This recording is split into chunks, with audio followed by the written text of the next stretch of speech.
The book of 1 Kings opens in a moment of transition as King David is old and nearing death, and the question of who will take the throne creates tension inside the kingdom. His son Adonijah attempts to declare himself king without his father's blessing, gathering support and acting as though the crown is already his. But the prophet Nathan and Bathsheba intervene, reminding David of his promise that Solomon would succeed him. In a decisive moment, David commands that Solomon be publicly anointed, and the people rejoice as the rightful king is established, while Adonijah's attempted takeover collapses. Solomon begins his reign with humility, asking God not for wealth or power, but for wisdom to govern the people well. God honors this request, granting him unmatched wisdom along with riches and honor. Solomon's wisdom becomes legendary, demonstrated in moments like the judgment between two women claiming the same child, revealing his ability to discern truth. His reign is marked by peace and prosperity, and he undertakes the monumental task of building the temple in Jerusalem, a permanent dwelling place for the presence of God among his people. The construction of the temple is one of the central moments in 1 Kings. Solomon organizes a massive workforce, gathers materials from surrounding nations, and builds a structure of incredible beauty and significance. When the temple is completed, Solomon leads a powerful dedication, praying that God would hear the prayers of his people and remain faithful to them. God responds with a promise that his presence will remain if Israel walks in obedience, but warns that disobedience will lead to destruction and exile. Despite his wisdom, Solomon's later years reveal a tragic decline.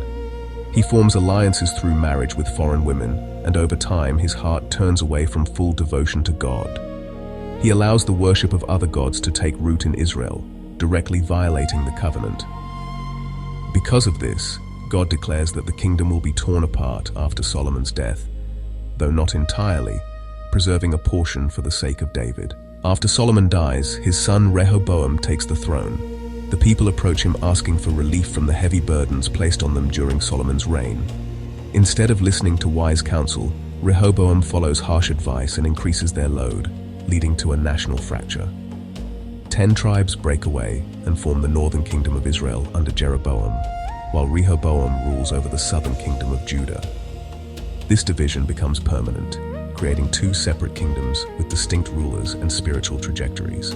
Jeroboam quickly leads Israel into sin by setting up golden calves for worship in Bethel and Dan, fearing that if the people return to Jerusalem to worship, they will turn back to Rehoboam. This act establishes a pattern of idolatry that defines the northern kingdom. Successive kings of Israel continue in this path, repeatedly described as doing evil in the sight of God. Meanwhile, Judah experiences a mixture of kings, some faithful and others not, but never fully escaping spiritual compromise. The narrative then introduces one of the most powerful prophetic figures in the Bible, Elijah. Elijah emerges during the reign of Ahab and his wife Jezebel, who aggressively promote the worship of Baal and lead the nation deeper into corruption. Elijah confronts Ahab and declares a drought as judgment from God, demonstrating that the Lord, not Baal, controls the rain.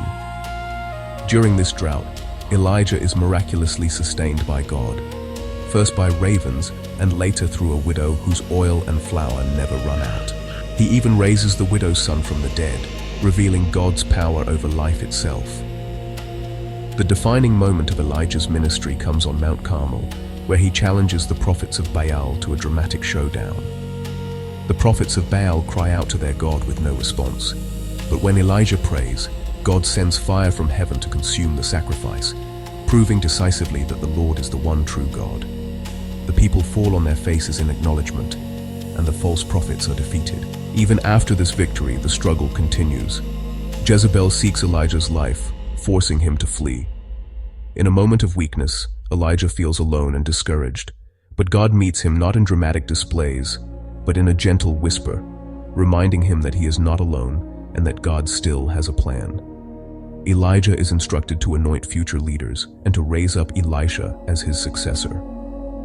The reign of Ahab continues to be marked by injustice and rebellion against God, including the incident with Naboth's vineyard, where Ahab and Jezebel orchestrate the wrongful death of an innocent man to seize his land. Elijah confronts Ahab again, pronouncing judgment on his house. Eventually, Ahab dies in battle, fulfilling the words spoken by the prophet. 1 Kings closes with ongoing instability in both kingdoms, cycles of disobedience, and the rising influence of prophets who serve as God's voice to confront sin and call the people back to faithfulness. The book presents a powerful contrast between obedience and rebellion, wisdom and folly, and faithfulness versus idolatry. It shows that even the greatest leaders can fall when their hearts turn away from God, but also that God remains sovereign, patient, and faithful to his promises, continually reaching out to his people despite their repeated failures. The message of 1 Kings is clear and weighty. Leadership matters, obedience matters, and the condition of the heart ultimately determines the direction of a nation.